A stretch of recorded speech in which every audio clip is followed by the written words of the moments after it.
하나님은 성도의 기도를 참 귀히 보십니다. 성도의 기도를 하나님이 너무나 귀히 여기시고 귀히 기리시는 분이 바로 우리 하나님이십니다. 기도를 씨앗으로 비유한다면 씨앗이 땅에 떨어질 때 그 씨앗은 반드시 열매 맺게 되어 있듯이 마찬가지로 성도의 기도는 어디로 사라지지 않습니다. 반드시 하나님이 들으시고 또 귀 기울이셔서 하나님이 하나님의 때에 하나님의 방법으로 역사하시는 것이 바로 성도의 기도를 통해서 하나님이 주시는 이제 축복인 것입니다. 오늘 7절에도 하나님이 말씀하십니다. 내가 애굽에 있는 내 백성의 고통을 분명히 봤다라고 이렇게 말씀하십니다. 또한 그들의 감독자로 말미암아 부르짖음을 들었다라고 이제 말씀하셔요. 뿐만 아니라 그 근심도 내가 안다라고 이제 이렇게 말씀하고 계십니다. 그리고 9절에 보면 이렇게 말씀하시죠. 이제 가라 이스라엘 자손의 부르짖음이 내게 달했다라고 이렇게 말씀하시면서 애굽 사람이 그들을 괴롭히는 학대도 내가 보았다라고 이렇게 말씀하고 계십니다. 하나님은 성도의 기도를 너무나 귀히 보세요. 우리는 기도하지만 때로는 이 기도가 응답이 될까 우리는 낙심할 때도 너무나 많잖아요. 그래서 예수님이 누가복음 18장에서 불의한 재판관과 과부의 비유를 통해서 항상 기도하되 낙심하지 말아야 될 것을 너희에게 비유로 하여라고 하시면서 이제 말씀하시는 것을 볼 수가 있습니다.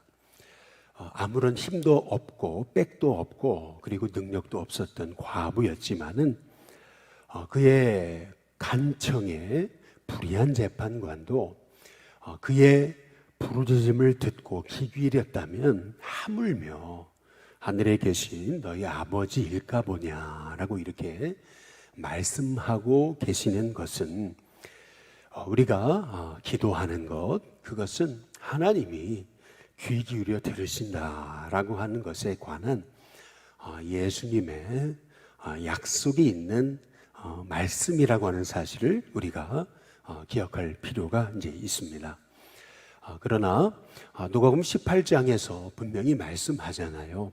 하물며 하늘에 계신 너희 아버지께서 오래 참으시겠느냐라고 이렇게 말씀하시면서 그 다음 이 말씀을 주시잖아요. 그러나 인자가 올 때에 믿음을 보겠느냐라고 이렇게 말씀하고 계시잖아요. 결국 우리가 기도할 때 필요한 것은 믿음이라고 하는 거죠. 우리가 왜 낙심합니까? 그것은 기도하고도 우리가 믿음이 없어서 우리는 낙심하게 이제 되는 거죠. 하나님이 우리의 기도에 귀 기울이시고 응답하신다라고 하는 사실에 관한 믿음이 부족해요. 뿐만 아니라 우리 하나님은 하나님의 뜻대로 간구하는 기도를 얼마나 귀히 보시는가라고 하는 그러한 하나님의 마음을 우리가 깨닫지 못할 때가 너무 많기 때문에 우리 예수님은 항상 기도하되 낙심하지 말아야 된다. 그러나 믿음이 중요하다라고 우리에게 이제 말씀하고 계십니다. 오늘 말씀을도 보면 이스라엘 백성이 그들의 그 고통으로 인해서 하나님께 부르짖잖아요. 하나님은 그 이스라엘의 부르짖음에 귀 기울이시고 이스라엘도 알지 못하는 참 놀라운 일을 이제 계획하시는 것을 볼 수가 있는데요. 오늘 말씀을 통해서 우리는 하나님의 응답이 어떻게 이루어지는가라고 하는 사실을 우리가 말씀을 통해 깨닫게 됩니다. 먼저 하나님의 응답은 응답같이 보이지 않게 응답하신다는 것을 알 수가 있습니다. 우리 출애굽기 3장 1절에 보시면은 모세가 그의 장인 미디안 제사장 이드로의 양떼를 치더니라고 이제 이렇게 말씀하고 있어요. 모세가 하나님께 소명을 받는 장면인데, 여기 10절의 말씀처럼 내가 너를 바로에게 보내어 라고 이렇게 모세에게 이제 말씀 하시거든요. 하나님은 성도의 기도에 응답하셔서 모세라는 사람을 준비시키시고 모세를 부르셔서 모세를 바로에게 보내시고자 모세에게 나타나시는 장면이 여기 출애굽기 3장의 말씀인데요. 그런데 이렇게 하나님의 부르심이라는 것, 또 하나님의 응답이라는 것, 이것이 꼭 부르심 같지 않은 것처럼, 응답이 아닌 것처럼 우리에게 주어지고 있다라고 하는 사실을 이제 우리가 주목할 필요가 있습니다. 모세가 소명을 받은 장면은 지금 양떼를 치다가라고 하는 사실을 우리가 이제 주목할 필요가 있는 거죠. 모세가 특별히 응답받아야지 해가지고 특별히 작정하고 기도하다가, 아니면 응답받아야지 하고서 이렇게 산에 올라가서 특별히 하나님께 부르짖다가 이 모세가 이렇게 소명을 받은 게 아니고요. 오늘 말씀에 보면은 양떼를 치다가라고 하는 것을 이제 알 수가 있어요. 특히 그때를 광야 서쪽으로 인도하여 하나님의 산 호렙에 이르매라고 이렇게 말씀하고 있습니다. 모세가 지금 호렙산으로 가려고 간 게 아니고요. 양떼를 치다가 그가 이른 곳이 바로 하나님의 산 호렙, 신의 산이었던 것을 이제 볼 수가 있습니다. 우리는 여기서 너무나 중요한 하나님의 부르심이 우리에게 어떻게 임하는가, 소명이 어떻게 임하는가, 응답이 어떻게 임하는가라고 하는 너무나 중요한 하나님의 음성을 듣게 됩니다. 예수님이 제자들을 부르실 때도 제자들이 그물을 깁다가 고기를 낚다가 예수님의 눈에 띄어서 너희는 나를 따라오라, 내가 사람을 낳는 어부가 되게 하리라 라고 이렇게 말씀하고 계시거든요. 뿐만 아니라 세리 마태도 세관에 앉아 있는 것을 보시고 라고 이렇게 말씀하고 계세요. 세관에서 열심히 일하고 있던 그 마태의 모습을 보시고 하나님은 마태를 부르셨던 거죠. 다윗도 그래요. 전양을 지키는 중에서 다들 양떼를 지키는 일, 하찮은 일이고, 그리고 하기 싫은 일이고, 그리고 참 보잘것없는 일로 여겨서 그냥 마지못해 이 일을 했다면 다윗은 아니에요. 자기에게 주어진 그 양떼를 지키는 일, 누가 보는 사람 없어도, 누가 칭찬해 주는 사람 없어도 그 전 양을 마음의 성실함으로, 손의 공교함으로 그 양떼를 지켜내고 돌봤던 거거든요. 삶의 자리에서 그 아주 평범한 일상이에요. 누가 보지도 않는데 그 주어진 그 삶의 자리에서 그 일상을 하나님의 일로 여기고 최선을 다해서 묵묵히 그 양떼를 주님의 마음으로 돌보는 사람, 바로 그 사람에게 하나님은 소명을 주시는 것이라고 하는 거죠. 하나님은요, 지금도 우리에게 이런 평범한 일상 속에서 응답처럼 보이지 않는 응답으로 우리에게 역사하시는 것을 우리가 주목할 필요가 있는 겁니다. 매일의 일상에 우리가 하나님의 뜻을 쫓아 살아가는 그러한 시간의 축적, 성실함의 축적을 통해서 하나님은 우리를 주목해 보세요. 그리고 하나님의 때에 우리를 부르시는 겁니다. 모세는 40세에 광야로 도망치는 도망자의 삶을 살게 된 거죠. 벌써 몇 년이 지난 거냐면요, 40년이 또 지난 겁니다. 지금 모세는 80세인 거예요. 모세가 광야로 도망친 다음에 하루 이틀 지난 다음에 모세가 부름받은 거 아닙니다. 벌써 미디안 제사장, 그의 장인 이드로의 양떼를 치던 것이 40년이나 흐른 거예요. 우리는 여기서 이 모세의 삶을 주목할 필요가 있는 겁니다. 우리는 하루하루 정말 내게 맡겨진 일이 너무나 단조롭고 또 단순하고 반복되는 일처럼 여겨서 우리는 내게 맡겨진 일을 너무나 하찮게 여기고 어떻게 하든지 간에 이 일에서 벗어나려고만 우리는 몸부림을 치죠. 이까짓것 내가 이렇게 열심히 한다고 누가 알아주는 사람 있는가? 우리는 참 어리석게도 착각합니다. 알아주는 분이 계시죠. 그분이 누구시냐면 바로 우리 하나님이십니다. 하나님은요, 이 모세의 이 양떼를 치는 모습을 보시고 양떼를 치는 중에 모세를 부르시는 거예요. 이 양떼를 치고 있던 이 모세를 하나님께서 찾아가셔서 그에게 소명을 주시는 것입니다. 조나단 에드워즈라고 하는 그러한 미국의 제1차 영적 각성운동을 일으켰던 위대한 복음의 사람이 있어요. 이 조나단 에드워즈를 통해서 미국 사회가 뒤바뀌었다고 보고 있는 거예요. 이 한 사람이 믿음으로 살아갈 때 그의 자손은요, 수많은 미국의 지도자들이 일어났어요. 부통령부터 시작해가지고 장관은 기본이고요.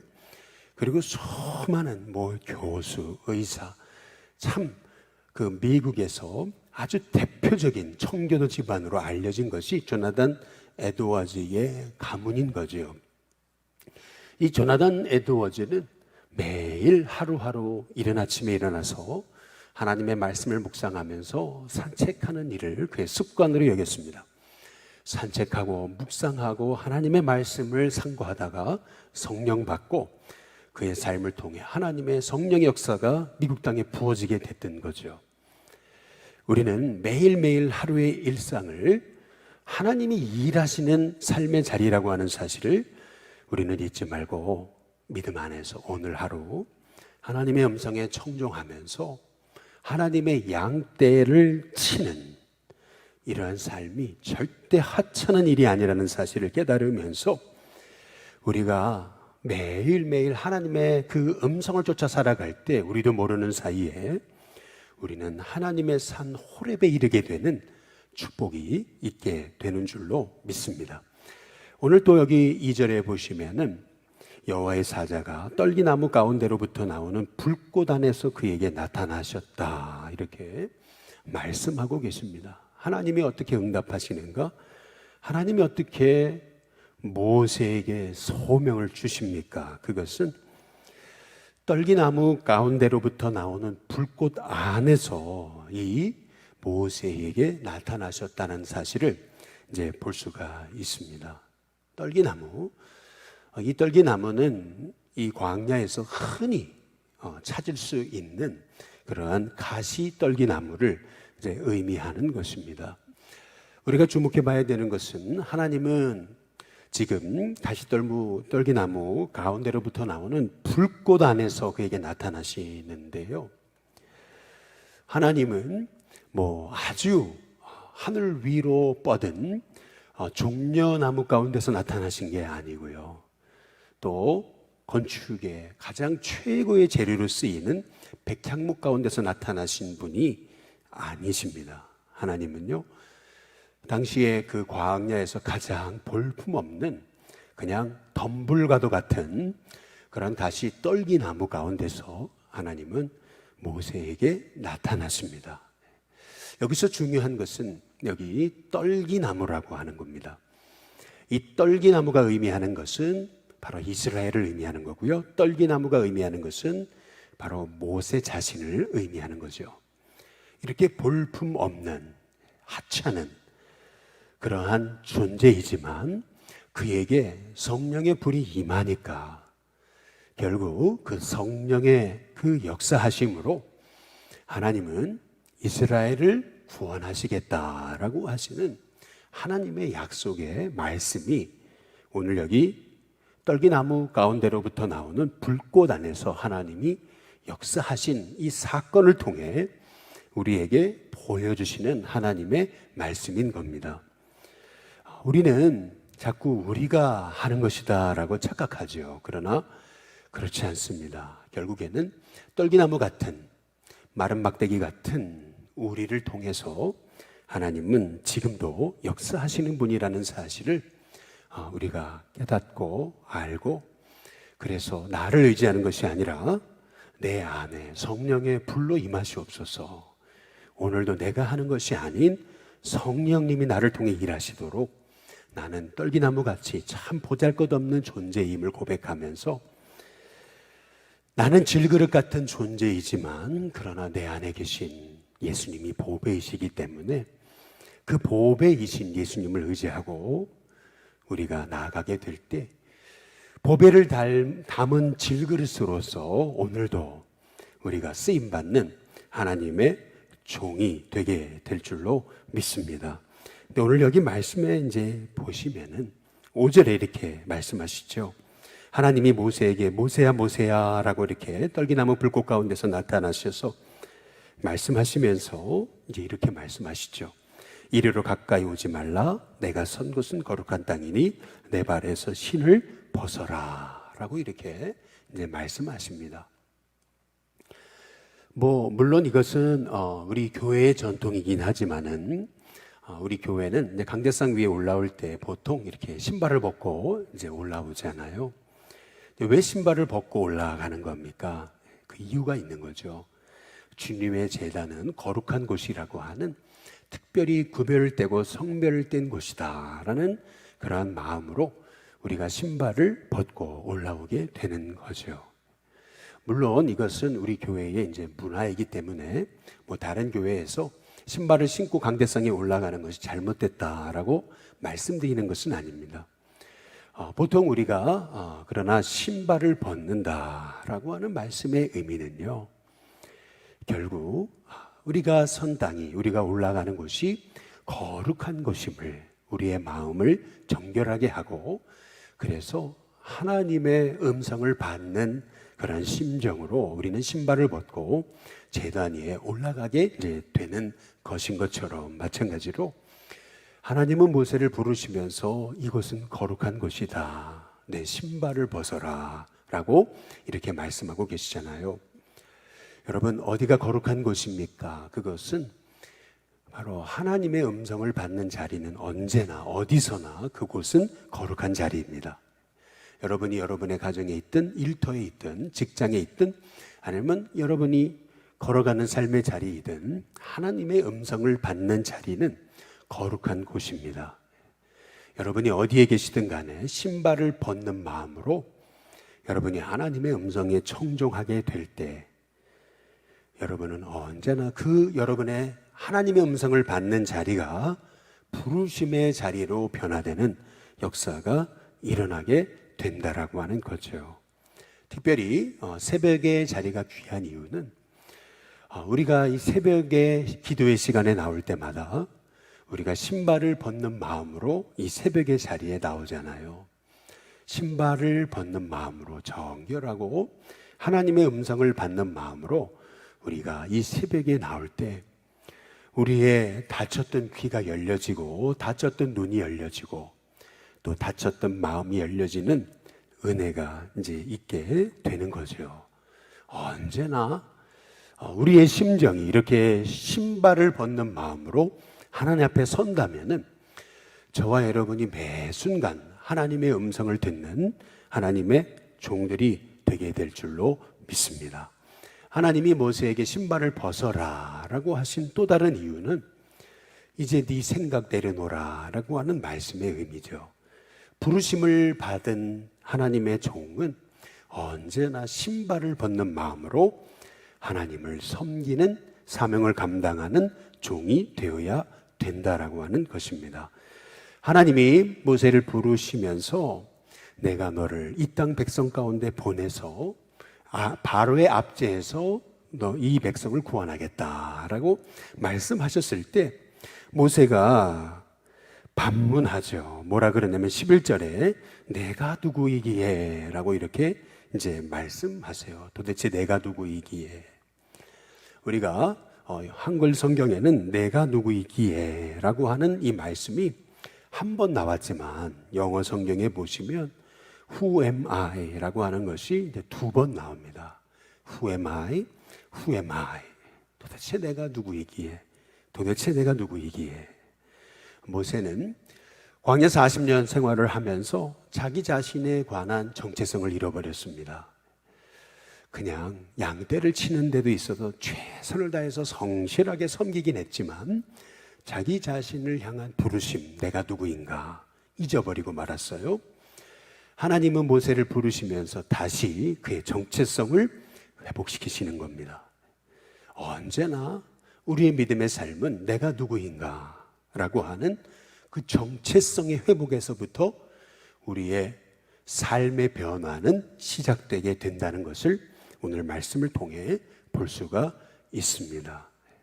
하나님이 모세가 도대체 내가 누굽니까? Who am I? 라고 그렇게 하나님 앞에 반문할 때 하나님께서는 내가 너를 보냈다라고 이렇게 말씀하시면서 12절에 반드시 내가 너와 함께 있을 거다. 모세는 어떤 사람입니까? 하나님이 함께 하시는 사람입니다.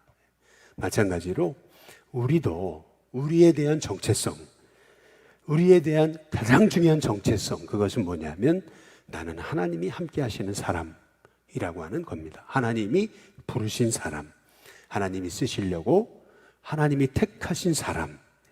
나는 떨기나무 같은 인생이고 나는 마른 막대기 같은 사람이지만 하나님이 나를 쓰시려고 택하신 사람이라고 하는 사실을 우리가 깨달으면서 내가 내 힘으로 쓰임받는 것이 아닌 하나님이 나를 부르셔서 나를 쓰신다라고 하는 믿음을 가지고 오늘 나는 하나님이 부르신 사람이라는 정체성 가운데 승리하는 저와 여러분이 될 수 있게 되기를 주님의 이름으로 축복합니다. 우리 시간 찬송가 321장 우리 함께 찬양 부르겠습니다. 321장입니다.